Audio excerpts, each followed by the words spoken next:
The vacuum of space stretched endlessly outside the shattered hull of the reconnaissance vessel Orion's Whisper. Captain Lyra Kale, an alien warrior from the Andrin sector, floated amid twisted metal and sparking conduits, her armor torn in places and her systems failing. She had faced countless battles, survived countless assassins, but nothing had prepared her for this ambush by the rogue mining drones that had malfunctioned beyond recognition. Pain rippled through her body, an alien sensation of muscle fibers straining against damage, but it was the silence that truly terrified her. The hum of the vessel's core had died, the emergency lights flickering weakly. She tried to lift herself, but her limbs refused obedience.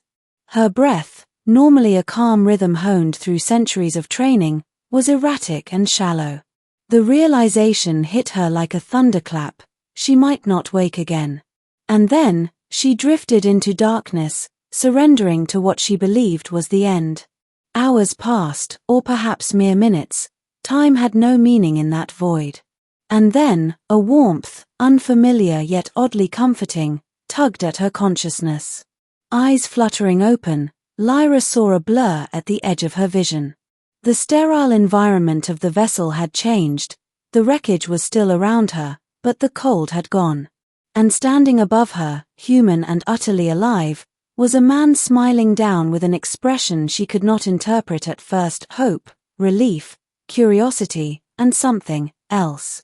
"Lyra," he asked gently. She tried to speak, but only a hoarse rasp emerged. He kneeled beside her, his hands surprisingly steady as they assessed her injuries. "It's okay. You're awake. You're safe now," he said. The words carried a cadence that soothed her, though she couldn't yet comprehend why. Confusion clouded her mind. She remembered the explosion, the tearing metal, the void of death. And now, this human, a species she had observed with cautious curiosity, was here, alive, breathing, smiling, and somehow, impossibly, offering reassurance. "Who are you?" she whispered. "Name's Alex," he replied, his voice calm despite the chaos surrounding them.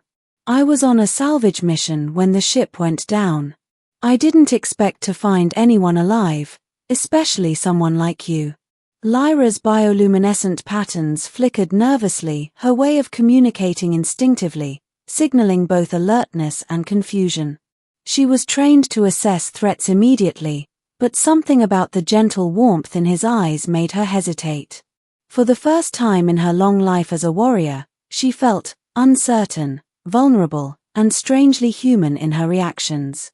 Alex's hands were skilled, moving with a precision that belied his lack of formal medical training.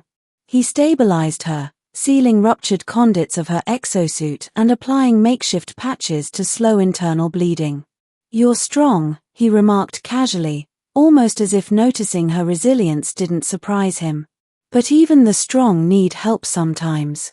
Lyra blinked, stunned.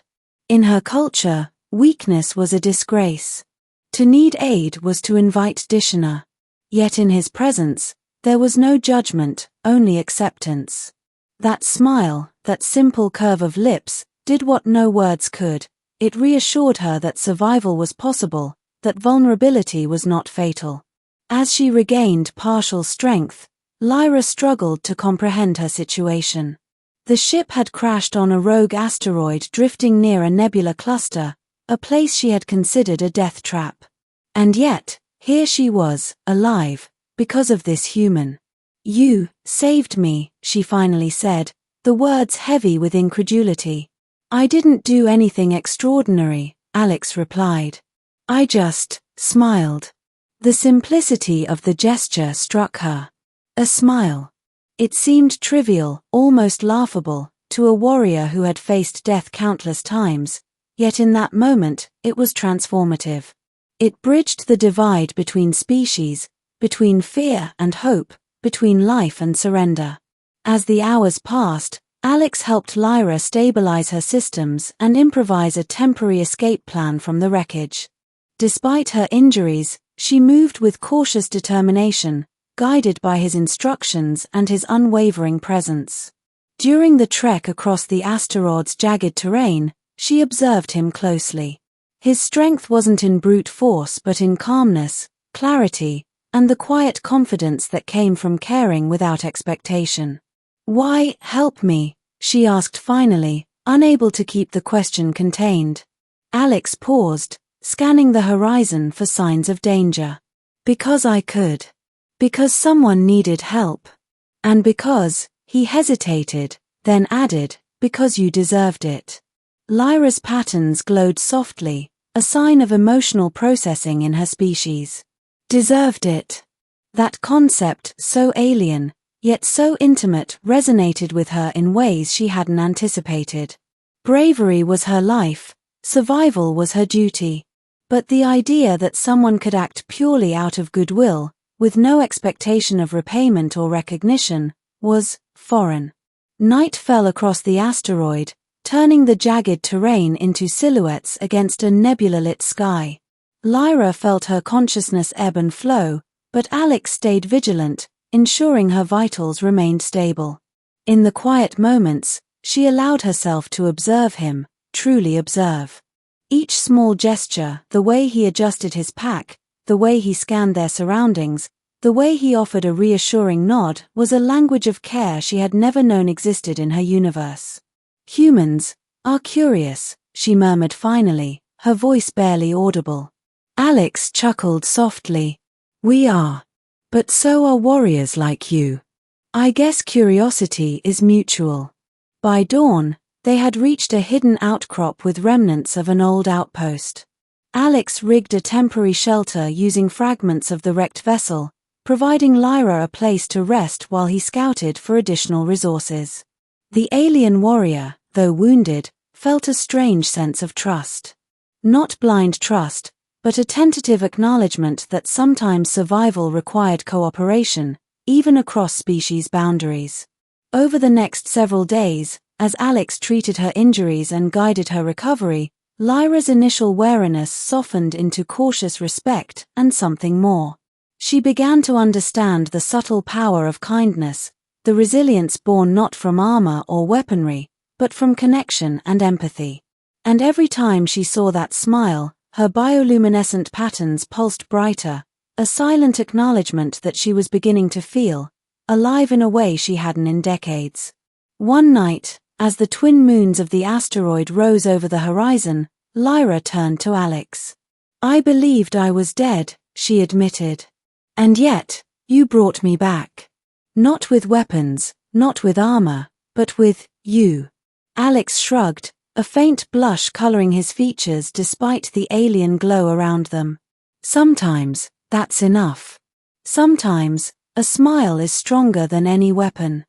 Her patterns flickered rapidly, a sign of deep emotional resonance in her species. She realized then that bravery wasn't just the courage to fight, it was the courage to accept help, to trust, to allow vulnerability. And Alex had shown her that, not with grand gestures or heroics, but with something profoundly simple: presence, patience, and a smile. When they finally repaired a small shuttle from the wreckage, Lyra took the pilot's seat.